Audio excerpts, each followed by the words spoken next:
ఈరోజు శ్రీకాకుళం జిల్లాలోని కాశీబుగ్గ ప్రాంతంలో శ్రీ వెంకటేశ్వర స్వామి ఆలయం అక్కడ ఇవాళ ఏకాదశి పర్వదినాన భక్తులు వేలాదిగా తరలివచ్చి అక్కడ వెంకటేశ్వర స్వామిని దర్శించుకునే సమయంలో అక్కడ తొక్కిసలాట జరగడం, కట్టినటువంటి బ్యారికేడ్లు క్యూ లైన్లు కూడా అన్ని బ్రేక్ అయిపోవడంతో ఒకరి మీద ఒకరు భక్తులంతా కూడా వాళ్ళ మీద ఒత్తిడి రావడంతో చాలా మంది ఒక అయోమయపు స్థితిలో ఎక్కడున్నామో ఏమీ తెలియని పరిస్థితిలో కింద పడిపోతే వాళ్ల మీద కొంతమంది జనం నడిచిపోవడం వల్ల తొక్కిసలాటలో దాదాపు 10 మంది చనిపోయినట్టు ఇప్పటికే సమాచారం వచ్చింది.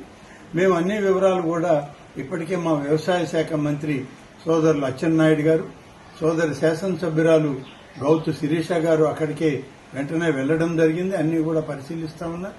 జిల్లా కలెక్టర్ గారు, దేవాదాయ శాఖ అధికారులందరూ కూడా అక్కడే పరిశీలించి వివరాలన్నీ కూడా సేకరిస్తా ఉన్నారు. మొత్తం మీద ఇప్పటికే అందిన సమాచారంలో అయితే 10 మంది చనిపోయారని చెప్పి ఇప్పటికే సమాచారం వచ్చింది.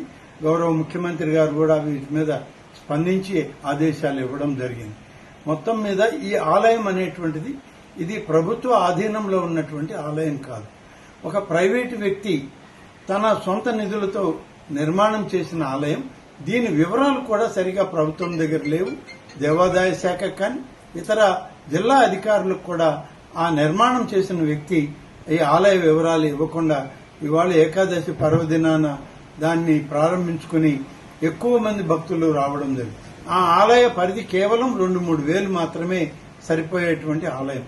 కానీ ఈరోజు ఈ ఏకాదశి కారణం కార్తీక మాసం వల్ల దాదాపు 25,000 మంది పైన జనాభా వచ్చారని, అందులో సరైన క్యూ లైన్ లేకపోవడంలో తొక్కిసలాట జరిగిందని ఇప్పటి వరకు మాకు అందుతున్న సమాచారం.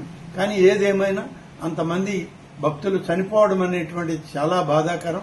వారి కుటుంబ సభ్యులకి రాష్ట్ర ప్రభుత్వం తరఫున, దేవాదాయ శాఖ తరఫున వారికి ప్రగాఢమైన సానుభూతిని తెలియజేస్తూ ఇప్పటికే క్షతగాత్రులైన వాళ్ళందరినీ కూడా అన్ని ఆసుపత్రులకు తీసుకెళ్లి వాళ్ళకి కావలసినటువంటి మెరుగైన వైద్యం అందించాలని, మరి ఎటువంటి ఎక్కువ మంది ఇంకా దానిలో ఇబ్బంది పడకూడదని చెప్పి అధికారులకు ఇప్పటికే ఆదేశాలు ఇచ్చాం.